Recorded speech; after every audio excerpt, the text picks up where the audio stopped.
Ang napili naming lugar ay ang Memorial Circle in Quezon City.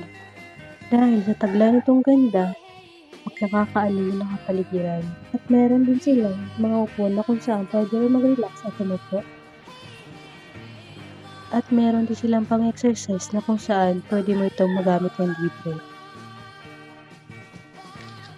At meron din silang mga nakakawiling palaruan para sa mga bata, tulad na lamang ng slide. Meron din silang mga mini food court na kung saan pwede kang bumili. At meron din silang iba't ibang pagkain tulad ng french fries at iba pa. At yun lamang po, salamat sa panonood ng aming Lakbay sa Lansa.